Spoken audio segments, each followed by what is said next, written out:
اللهم صل وسلم وبارك على سيدنا محمد. السلام عليكم ورحمة الله وبركاته. النهاردة هنعمل الليمون المعصفر، الليمون المخلل. هيطلع معاكي طريقته زبدة كده، حاجة كريمة تحفة جدا. طبعا أكيد أنضف من بره بكتير.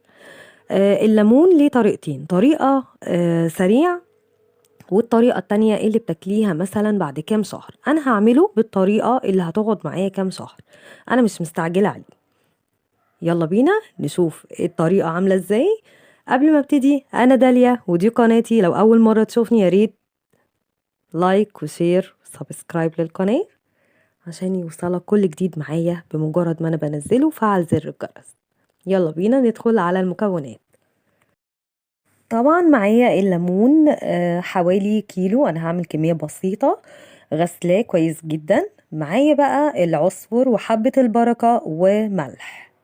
عايزة تزودي شطة براحتك، كركم برضو براحتك، بس انا مش هضيف اي حاجة غير الثلاث مكونات دول. هبتدي ان انا اقلب الملح. ما تتخضيش من كمية الملح اللي اتحطت. هقلب الملح كويس جدا مع حبة البركة والعصفر.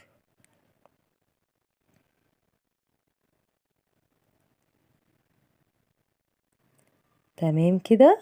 وادي البرطمان اللي انا هستخدمه. طبعا لو ازاز يبقى انتي هتعقميه كويس جدا، ولو بلاستيك يعني هو في الاتنين هنغسلهم كويس جدا. الليمون هاجي اقطعه 4 ارباع، بس مش هوصل للنهاية، هيبقى متماسك في نفسه، ماسك نفسه كويس. وابتدي ان انا احشي اسهل ما يكون.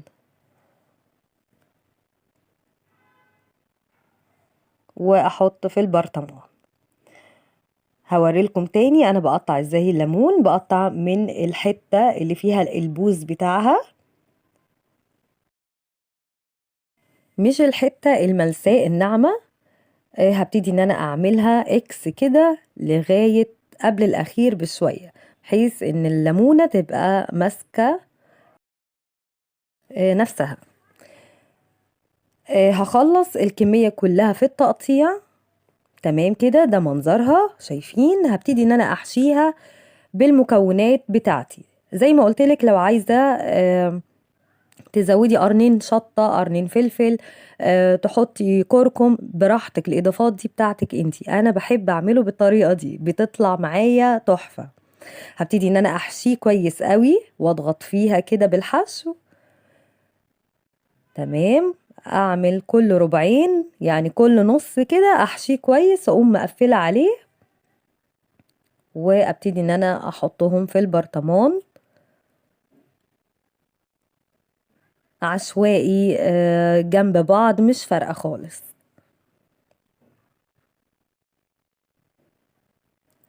الكمية اللي هتتبقى معاكي من الخلطة دي ممكن تعملي تاني ليمون، مش هتخسر معاكي خالص. طريقة سهلة وبسيطة وما اخدتش معانا وقت خالص. هخلص الكمية كلها، هوريكم شكله عامل ازاي في النهاية.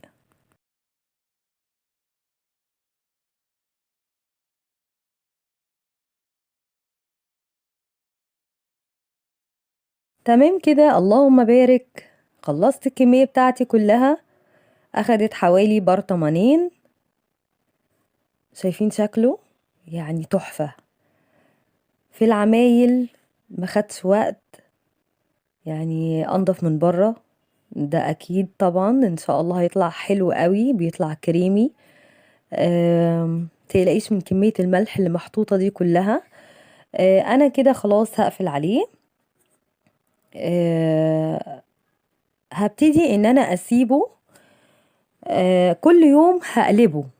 يعني النهاردة زي ما هو البرطمان كده، بكرة هقلبه، بعده هعدل البرطمان، هفضل كده يوم يوم لحد ما يستوي معايا كله.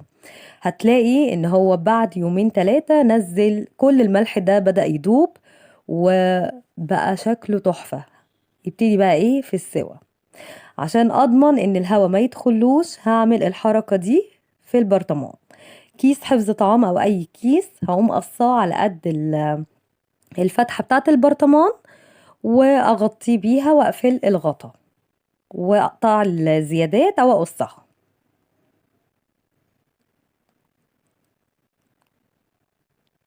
احلى ليمون مخلل معصفر في البيت، بايدك انتي طبعا، هيبقى تحفة، انضف من بره بكتير جدا.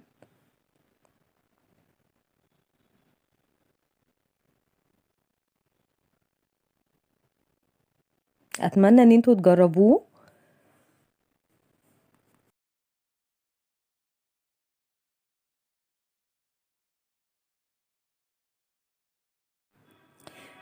دي كانت حلقتي النهاردة او وصفتي النهاردة، الليمون المخلل المعصفر. لو عجبكم الفيديو ياريت لايك وشير وسبسكرايب للقناة وجربوه وهيعجبكم بإذن الله. أشوفكم في وصفة جديدة أو حلقة جديدة بإذن الله. أستودعكم الله، والسلام عليكم ورحمة الله وبركاته.